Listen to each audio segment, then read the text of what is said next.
अप्सरा की साधना में जैसे उर्वशी है, नाभि दर्शना है, इनकी मंत्रों की संख्या अलग अलग होती है। मतलब जब हम मंत्रों का जाप करते हैं तो हमारे आसपास एक वाइब्रेशन उत्पन्न होता है। आज लोग सोशल मीडिया के माध्यम से साधनाएं लेके कर रहे हैं, लेकिन जब उनको रिजल्ट नहीं मिलते, कोई शक्ति का अनुभव नहीं होता, तो बस एक ही शब्द आता है कि ये सब झूठ है।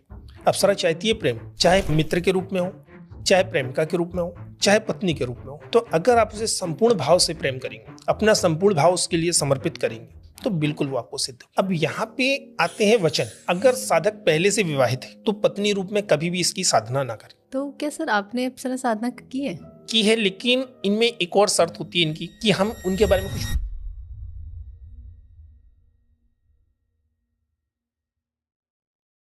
नमस्कार, एक बार फिर स्वागत है आप सभी का तंत्र के इस नए एपिसोड में।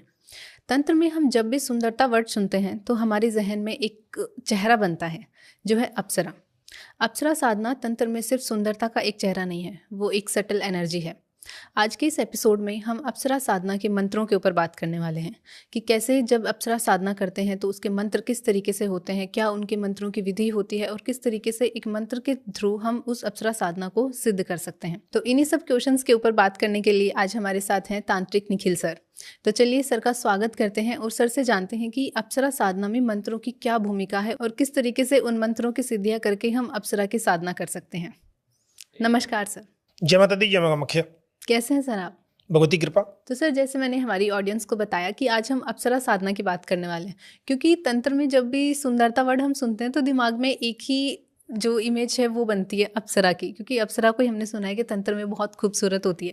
लेकिन सर जब भी हम अप्सरा की साधना करते हैं तो उसके मंत्रों की क्या भूमिका होती है, उसके अंदर इतनी इंपॉर्टेंस क्यों मानी गई उन मंत्रों की? अप्सरा साधना मतलब स्वर्ग की सुंदरी की साधना, और साधना में मंत्र साधना की आत्मा है। अच्छा। किसी भी साधना की आत्मा है जो होती है, वह होते हैं मंत्र। बिल्कुल। तो मंत्र अति विशिष्ट महत्व रखते हैं साधना में। जिस प्रकार आपने पूछा अप्सरा साधना के लिए, तो हर अप्सराओं के लिए अलग मंत्र होता है। अच्छा। उन मंत्रों में अप्सराओं का उल्लेख होता है, उनको बुलाने की एक ध्वनि होती है, और उस ध्वनि से जो वाइब्रेशन उत्पन्न होती है वह अप्सराओं को आकर्षित करती है, और उन मंत्रों से जो शक्तियां उत्पन्न होती हैं वह अप्सरा को बाध्य करती हैं इस पृथ्वी लोक में आने के लिए। अच्छा सर, हमने ना बहुत सारे मंत्रों के बारे में ऐसे सुना है कि 108 बार करना चाहिए या 1008 बार करना चाहिए। तो अप्सरा साधना के जो मंत्र होते हैं उनकी भी कोई ऐसी टाइम ड्यूरेशन फिक्स होती है कि इतनी बार ही उस मंत्र को करना चाहिए? हर अप्सरा की साधना में जैसे उर्वशी है, नाभि दर्शना है, इनकी मंत्रों की संख्या अलग अलग होती है। अच्छा। अब मंत्रों की संख्या डिपेंड करती